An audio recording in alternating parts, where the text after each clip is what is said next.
வணக்கம் மக்களே. இன்னைக்கு நான் உங்களுக்கு ஒரு ஸ்டார்டர் வந்து செஞ்சு காமிக்க போறேன். என்னன்னா அது வந்து மக்னி லாவா கபாப். ஃபர்ஸ்ட் அந்த மக்னி சாஸ் வந்து எப்படி ரெடி பண்ணலான்னு பார்ப்போம் வாங்க. இப்போ கடாய் ஹீட் ஆயிடுச்சு. இதில் ஒரு ஸ்பூன் அளவுக்கு நல்லா எண்ணெய் ஊற்றிக்கோங்க. மீடியம் ஃப்ளேமில் இருக்கணும். ஆயில் நல்லா ஹீட் ஆனதோ ஸ்பூன் அளவுக்கு சீரகம் பொரிஞ்சிருச்சு. நான் இங்கே வந்து ஒரு வெங்காயம் மீடியம் சைஸ் வந்து எடுத்து கட் பண்ணி வச்சுருக்கேன். அதை ஆட் பண்ணிக்கோங்க. இங்கே நான் 5 பல்லு பூண்டு, ஒரு சின்ன பீஸ் ஆஃப் இஞ்சி வந்து எடுத்திருக்கேன். அதை ஆட் பண்ணிக்கிறேன். நெக்ஸ்ட் நான் இங்கே 2 பச்சை மிளகாய் எடுத்திருக்கேன். அதை ஆட் பண்ணிக்கிறேன். நான் இங்கே 4 காஞ்ச மிளகாய் எடுத்திருக்கேன். அதை ஆட் பண்ணிக்கிறேன். மீடியம் சைஸ் தக்காளி எடுத்திருக்கேன். அதை ஆட் பண்ணிக்கிறேன். இந்த சாஸ்க்கு வந்து ஸ்டார்டிங்கில் அவ்வளோக்கா வணங்கணுங்கிற அவசியம் இல்லை. 7 பீஸ் வந்து முந்திரி எடுத்திருக்கேன். அதை ஆட் பண்ணிக்கிறேன். இந்த டிஷ்க்கு தேவையான சால்ட் வந்து ஆட் பண்ணிக்கோங்க.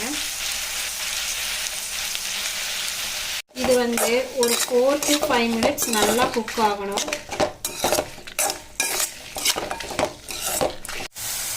நம்ம இப்போ போட்டிருக்க தக்காளி வெங்காயம் எல்லாமே வந்து ஹாஃப் குக் ஆயிடுச்சு. இந்த ஸ்டேஜில் இந்த டிஷ்க்கு தேவையான அளவு தண்ணி வந்து ஆட் பண்ணிக்கணும். ஓரளவுக்கு இதை மிதக்கிற அளவுக்கு தண்ணி ஊற்றினீங்கன்னா போதும். இது வந்து இந்த தண்ணியில் ஒரு 5 நிமிஷம் நல்லா கொதித்து வேகணும். இங்கே நான் போட்டிருக்க இன்க்ரீடியன்ட்ஸ் எல்லாமே பார்த்திங்கன்னா நல்லா ஃபுல்லாக குக் ஆயிடுச்சு. இந்த ஸ்டேஜில் நம்ம இப்போ ஸ்டவ் ஆஃப் பண்ணி இந்த மிக்சரை வந்து நல்லா ரூம் டெம்பரேச்சர் கொண்டு வந்து இதை வந்து நல்ல ஒரு பேஸ்ட்டாக அரைச்சிக்கணும். கடாய் ஹீட் ஆயிடுச்சு. நான் இங்கே ஒரு 3/4 டீஸ்பூன் நெய் எடுத்து வச்சுருக்கேன். இதை ஆட் பண்ணுறேன்.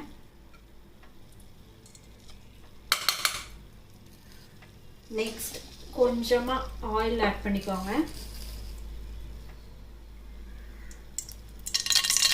ரொம்ப ஆயில் ஆட் பண்ணுங்கிறது இல்லை. நம்ம போட போகிற இன்க்ரீடியன்ட் வந்து அந்த நெய்லையும் எண்ணெயிலையும் ரோஸ்ட் ஆகிற அளவுக்கு இருந்தால் போதும்.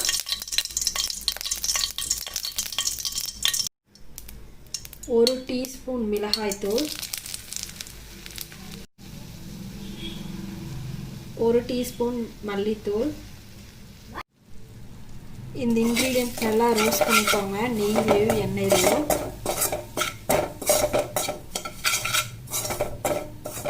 இந்த ஸ்டேஜில் நம்ம அரைச்சி வச்சுருக்க அந்த மிக்சர் இன்க்ரீடியண்ட் வந்து தக்காளி வெங்காயமெல்லாம் போட்டு அரைச்சி வச்சுருக்கோம். அதை வந்து ஆட் பண்ணணும்.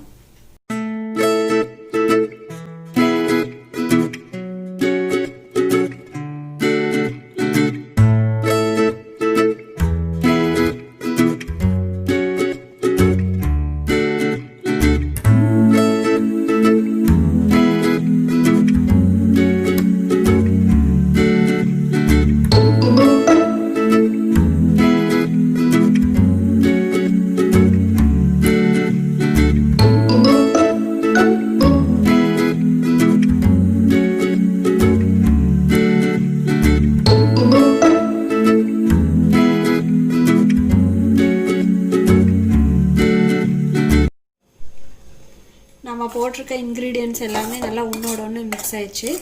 இதில் வந்து தண்ணியில் ஆட் பண்ணிடாதீங்க. இது அப்படியே வந்து ஒரு மூடி போட்டு ஒரு 5 minutes குக் பண்ணிடுங்க மீடியம் ஃப்ளேமில் வச்சு.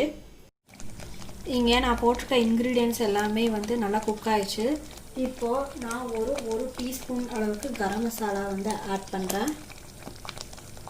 நெக்ஸ்ட்டு கொஞ்சமாக கசூரி மேத்தி,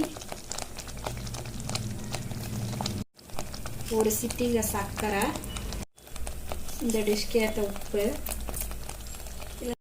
இதெல்லாம் ஆட் பண்ணிவிட்டு நல்லா மிக்ஸ் பண்ணிவிட்டு இப்போது இந்த கிரேவி வந்து இன்னும் கொஞ்சம் கெட்டி ஆகிறதுக்காக நான் ஃப்ரெஷ் க்ரீம் எடுத்து வச்சுருக்கேன். அது ஒரு 3 டேபிள் ஸ்பூன் வந்து ஆட் பண்ணிப்பாங்க.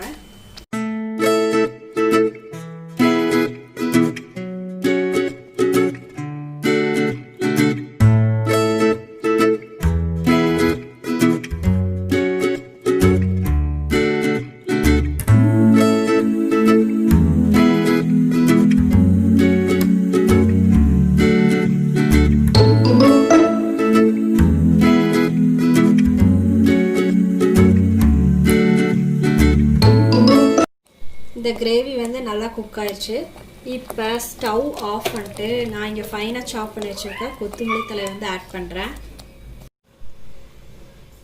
இதை நல்லா மிக்ஸ் பண்ணி விட்டுட்டு இந்த மிக்சரை வந்து நார்மலாக ரூம் டெம்பரேச்சருக்கு கொண்டு வந்து நல்லா ஆற வச்சு நெக்ஸ்ட்டு வந்து உங்கள்கிட்ட அந்த பேக்கிங் பிளேட் இல்லை அப்படின்னா ஏதாவது ஒரு பேக்கிங் டின் இருந்துச்சுன்னா அதில் ஊற்றி இதை நல்லா ஒரு 5 to 6 hours வந்து நல்லா ஃப்ரீஸ் பண்ணணும். இங்கே நான் எடுத்து வச்சுருக்க இன்க்ரீடியன்ட்ஸ் எல்லாமே வந்து ரூம் டெம்பரேச்சருக்கு வந்துருச்சு. இங்கே நான் எடுத்து வச்சுருக்க இன்க்ரீடியண்ட்டை வந்து ஒரு பிளேட்டில் நீங்கள் வந்து ஊற்றி 5லேருந்து 6 மணி நேரம் நீங்கள் வந்து ஃப்ரீசரில் வச்சு ஃப்ரீஸ் பண்ணிக்கோங்க. நம்ம ஆல்ரெடி வந்து மக்னி சாஸ் வந்து எப்படி செய்யணும்னு நான் உங்களுக்கு சொல்லியிருக்கேன். இதை 5 hours வந்து நான் ரெஃப்ரிஜிரேட்டரில் வச்சு ஃப்ரீஸ் பண்ணி வச்சுருக்கேன். இதை இப்படி வந்து க்யூப்ஸாக கட் பண்ணி எடுத்து வச்சுக்கோங்க. இந்த வேக வச்ச உருளைக்கிழங்கு கூட பொடி பொடியாக இஞ்சி கட் பண்ணி வச்சுருக்கேன், அதை ஆட் பண்ணிக்கிறேன். நெக்ஸ்ட்டு வந்து 2 பச்சை மிளகா வந்து பொடி பொடியாக கட் பண்ணி வச்சுருக்கேன், அதை ஆட் பண்ணிக்கிறேன். நான் இங்கே ஒரு 5 பல்லு பூண்டு வந்து எடுத்திருக்கேன், பொடி பொடியாக கட் பண்ணி இதை ஆட் பண்ணிக்கிறேன். ஃப்ரெஷ்ஷாக கட் பண்ணி வச்சுருக்க புதினா வந்து ஆட் பண்ணிக்கிறேன். கொஞ்சமாக நல்லா பொடி பொடியாக கட் பண்ணி வச்சுக்கோங்க. ஃப்ரெஷ்ஷாக கட் பண்ணி வச்சுருக்க கொத்தமல்லி தழை அது ஆட் பண்ணிக்கிறேன். கொஞ்சமாக லைட்டாக ஒரு வாசனைக்காக ஆட் பண்ணிங்கன்னா போதும், அதிகமாக ஆட் பண்ண தேவையில்லை. ஃப்ரை பண்ணி வச்சுருக்க எண்ணெயில் வதக்கி வச்சுருக்க வெங்காயம் லைட்டாக ஒரு 2 வதக்கி நான் வச்சுருக்க ஒரு வெங்காயம் வந்து மீடியம் சைஸான வெங்காயம் வந்து பொடி பொடியாக கட் பண்ணி லைட்டாக ஃப்ரை பண்ணி வச்சுருக்கேன். 1 டீஸ்பூன் மிளகாய்த்தூள், 1 டீஸ்பூன் தனியாத்தூள் இல்லைன்னா மல்லித்தூள், 1 டீஸ்பூன் சீரகத்தூள், 1/4 டீஸ்பூன் பிளாக் பெப்பர் பொடி, ஒரு 1/2 டீஸ்பூன் கடலை மாவு, 1 ஸ்பூன் அளவுக்கு ஃப்ரெஷ்ஷாக எடுத்து வச்சுருக்க நெய். இந்த டிஷ்க்கு தேவையான சால்ட் வந்து ஆட் பண்ணிக்கோங்க. இந்த டிஷ்க்கு தேவையான இன்க்ரீடியன்ட்ஸ் எல்லாமே போட்டோம். இப்போது இதை நல்லா நீங்கள் வந்து மிக்ஸ் பண்ணிக்கணும். இது வந்து நம்ம ஒரு கபாப் மாதிரி செய்ய போகிறோம். இது வந்து கபாப்கான ரெசிபி. நல்லா மிக்ஸ் பண்ணியாச்சு. நெக்ஸ்ட்டு வந்து இதை டிப் பண்ணுறக்கான ஐட்டம்ஸ் எல்லாம் வந்து நம்ம ரெடி பண்ணலாம் வாங்க. காய்ஸ், இப்போ பார்த்தீங்கன்னா நம்ம ரெடி பண்ணி வச்சுருக்க இன்க்ரீடியண்ட் அந்த டொமேட்டோ இருக்குல்ல, அது வந்து ரெடியாக இருக்குது. இது இப்போ எப்படி ரெடி பண்ணலான்னு பார்ப்போம். இது மாதிரி எடுத்து ஒரு அளவுக்கு எடுத்து தட்டையாக தட்டிட்டு இப்போ நம்ம ரெடி பண்ணி வச்சுருக்க மக்னி சாஸ் எடுத்து நடுவில் வச்சு இந்த பொட்டேட்டோ எடுத்து இது மாதிரி சைட்வைஸ் ஃபுல்லாக கவர் பண்ணிடுங்க. உங்களால் முடிஞ்ச அளவுக்கு ஃபுல்லாகவே கவர் பண்ண ட்ரை பண்ணுங்கள். அது வந்து வெளியே வராமல் பார்த்துக்கோங்க. சப்போஸ் அப்படி பண்ண முடியலன்னா கொஞ்சம் எக்ஸ்ட்ராவாக அந்த பொட்டேட்டோ நான் மிக்ஸ் பண்ணி வச்சுருக்க பொட்டேட்டோ எடுத்து மேலே ஓவர்லேப் பண்ணி அதை ரவுண்டாக பண்ணிக்கோங்க. ஃபஸ்ட்டு உங்களால் வந்து கை ஃபுல்லாக பண்ண முடியல, தட்டையாக பண்ண முடியலன்னா ஃபஸ்ட்டு இது மாதிரி ரவுண்ட் பண்ணிக்கோங்க. ரவுண்ட் பண்ணிட்டு லைட்டாக ஒரு ப்ரெஸ் பண்ணிங்கன்னா போதும். பார்த்தீங்கன்னா நல்லா தெரியும். இப்போ வந்து ஒரு லைட்டாக ஒரு கபாப் ஷேப்புக்கு வந்துருச்சு. இன்னொன்று அந்த எடுத்துக்கோங்க. எடுத்துட்டு நல்லா ஃபஸ்ட்டு இது மாதிரி ரவுண்ட் ஷேப்பில் பண்ணி அதை தட்டிக்கோங்க. தட்டி நம்ம அங்கே ரெடி பண்ணி வச்சுருக்க மக்னி சாஸ் எடுத்து மிடில் வச்சுக்கோங்க.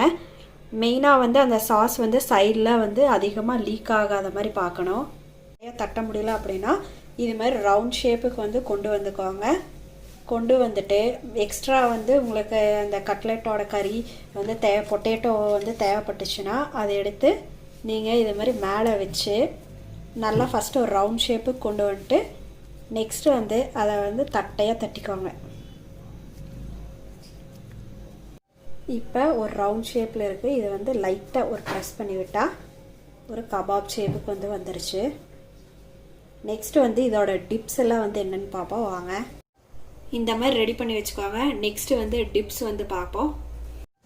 இங்கே இந்த கடாயில் வந்து கொஞ்சமாக எண்ணெய் ஊற்றி இப்போ வந்து மீடியம் ஃப்ளேமில் வச்சு இது ஹீட் ஆகிட்டுருக்கு. இந்த டைமில் நம்ம டிப்ஸ் வந்து பார்ப்போம்.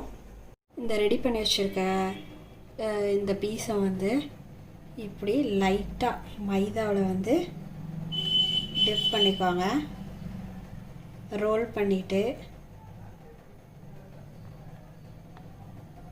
நல்லா இது வந்து உடஞ்சிராமல் பார்த்துக்கோங்க. இப்படி ஓவர் கோட் பண்ணிவிட்டு நெக்ஸ்ட்டு வந்து இதை எடுத்து இந்த எக்கில் ஓவர் கோட் பண்ணிக்கோங்க. ஒரு முட்டை எடுத்து நான் இங்கே நல்லா பீட் பண்ணி வச்சுருக்கேன்.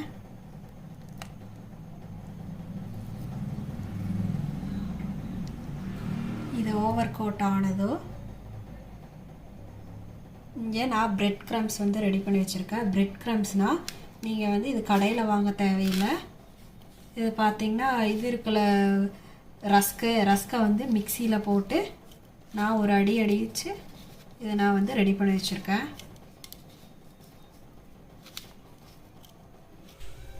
இங்கே நான் வந்து அந்த ரெடி பண்ணி வச்ச அந்த மிக்சரை வந்து நல்லா தட்டையாக தட்டி மைதா நான் பீட் பண்ணி வச்சுருக்கேன், முட்டை, அதுக்கப்புறம் வந்து பிரெட் க்ரம்ஸ், இது மூணுலேயும் டிப் பண்ணி இங்கே வந்து 4 பீசஸ் நான் வந்து எடுத்து வச்சுருக்கேன். இப்போ ஆயில் நல்லா ஹீட் ஆனதும் இதை எடுத்து பேனில் போட்டு நல்லா ஃப்ரை பண்ணால் நம்ம எதிர்பார்த்த மக்னி லாவா கபாப் ரெடி.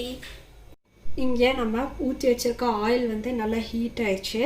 இதில் நான் ரெடி பண்ணி வச்சுருக்க அந்த கபாப் வந்து போடுறேன். பார்த்தீங்கன்னா நல்லா பொரியும்.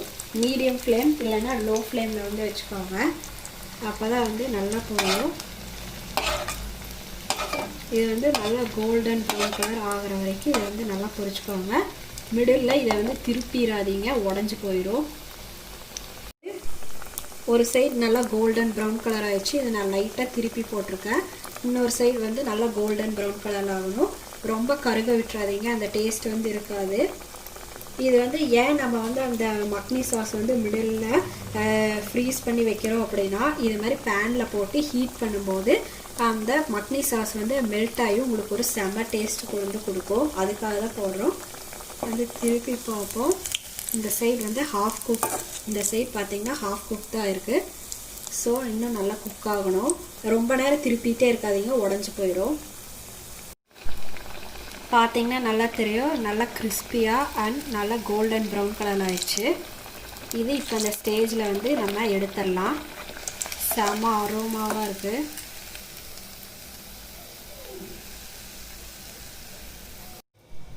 Makhani lava kebab ready.